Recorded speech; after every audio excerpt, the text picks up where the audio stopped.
भाइयों बहनों, 2017 में जब दीपोत्सव का कार्यक्रम प्रारंभ हुआ था, तब आप लोगों का उत्साह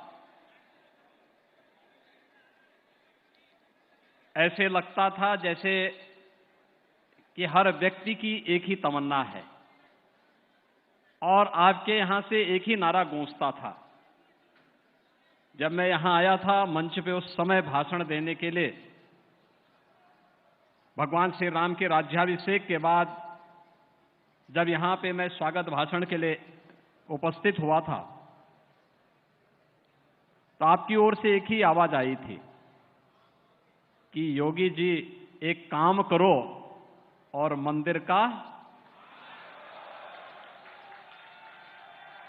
और वही उत्साह की परीक्षा की घड़ी आ चुकी है अयोध्या के लिए, उत्तर प्रदेश वासियों के लिए।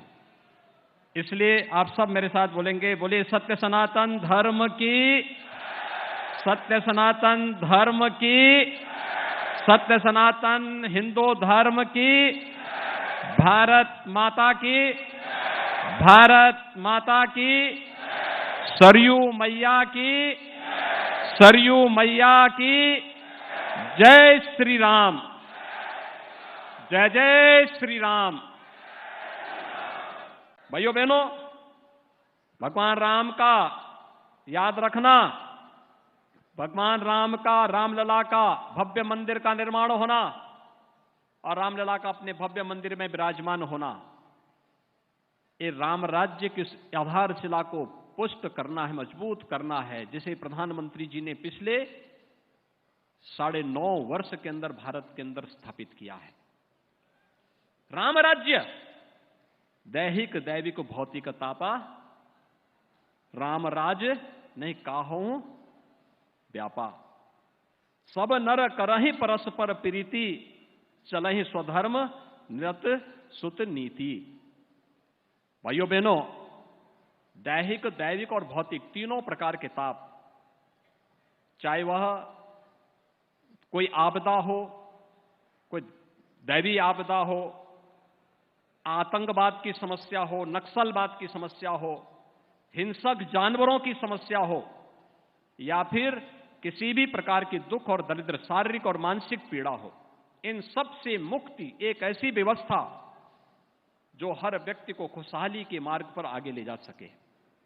गरीबों के लिए जो योजनाएं बनी, हर घर में शौचालय बन गया, हर गरीब के लिए आवास की व्यवस्था हो गई, हर गरीब को विद्युत की कनेक्शन मिल गए, हर गरीब के घर में स्वस्थ ईंधन के लिए उज्ज्वला योजना के कनेक्शन मिल गए, हर गरीब के स्वास्थ्य के लिए आयुष्मान भारत की 5 लाख रुपए की स्वास्थ्य बीमा का कवर मिल रहा है, हर गरीब के लिए वे सभी सुविधाएं।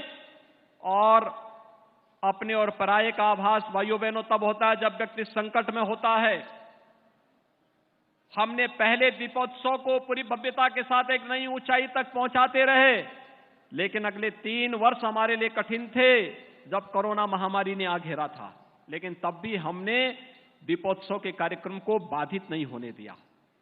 और हम तो आभारी हैं, माननीय राज्यपाल महोदय भी इस हर कार्यक्रम में भागीदार बनती थी। कितनी भव्यता के साथ ये सभी कार्यक्रम होते थे और उस समय फ्री में टेस्ट, फ्री में उपचार, फ्री में वैक्सीन, दुनिया के अंदर वैक्सीन फ्री में देकर के कोरोना जैसी दुनिया की इस सदी की सबसे बड़ी महामारी को ऐसे समाप्त किया प्रधानमंत्री जी ने जैसे छू मंतर होकर के एकदम वैक्सीन रामबाण साबित हो गई। भारत का वैक्सीन सबसे प्रभावी हुआ।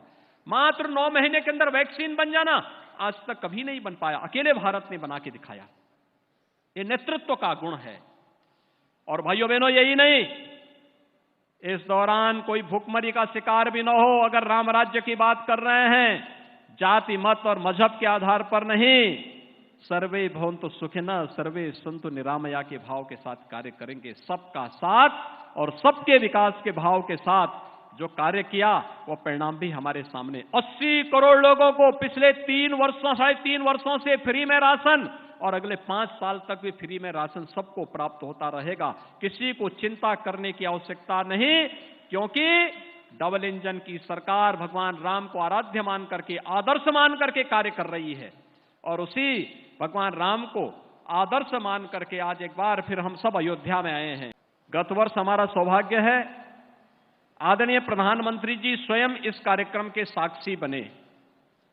उनका मार्गदर्शन, उनका आशीर्वाद यहां आकर के मिला और आज उन्हीं के आशीर्वाद और उनके मार्गदर्शन और नेतृत्व में 500 वर्षों के इंतजार को दूर करते हुए अयोध्या में प्रभु राम के राम जन्मभूमि पर भव्य मंदिर के कार्यक्रम को भी हम सब अपनी आंखों से बनते हुए देख रहे हैं। और जनवरी माह के इंतजार में सभी संत, सभी भक्त, सभी श्रद्धालुजन उस इंतजार के लिए अपने आप को तैयार किए हुए हैं। इस दौरान हमने नई अयोध्या को बनते हुए भी देखा है। यानी आज के दिन पर केंद्र और राज्य सरकार का मिलाकर के 178 परियोजनाओं पर 30,500 करोड़ रुपए की धनराशि अयोध्या के विकास के लिए खर्च हो रहा है। याद करिए, 30,500 करोड़ रुपए अयोध्या के विकास को, और यह तो सरकार का पैसा, केंद्र और राज्य सरकार का पैसा है। भाइयों बहनों, निजी क्षेत्र में भी बड़ा निवेश यहां होने जा रहा है। कुल मिलाकर के आप देखेंगे तो जब तक रामलला अपने स्वयं के भव्य मंदिर में विराजमान होंगे, तब तक भाइयों बहनों अयोध्या धाम में लगभग 50,000 करोड़ रुपए की परियोजनाएं यहां पे मूर्त रूप लेती हुई दिखाई देंगी। 50,000 करोड़ का मतलब लाखों लोगों के लिए रोजगार की सृजन की व्यवस्था भी। अयोध्या ऐसे ही हर व्यक्ति इसके प्रति आकर्षित नहीं हो रहा है। भगवान ने स्वयं ही कहा कि अवधपुरी सम प्रिय नहीं सोऊ, यह प्रसंग जानहि को। यानी अयोध्या से अधिक प्रिय मेरे लिए और कोई नहीं। यह प्रसंग हर कोई नहीं जानता है। और भाइयों बहनों, अयोध्या को भगवान राम के ही अनुसार उनकी प्रिय नगरी के रूप में प्रस्तुत करने का दायित्व तो डबल इंजन की सरकार पूरी प्रतिबद्धता के साथ निर्वहन करने के लिए तैयार है। और पिछले 9.5 वर्ष से प्रधानमंत्री मोदी जी के नेतृत्व में पूरे देश में और उत्तर प्रदेश में पिछले 6-6.5 वर्ष से जिन कार्यक्रमों को हम लोगों ने यहां पर प्रभावी ढंग से लागू करने का कार्य किया है, वे सब भी आपके पास हैं।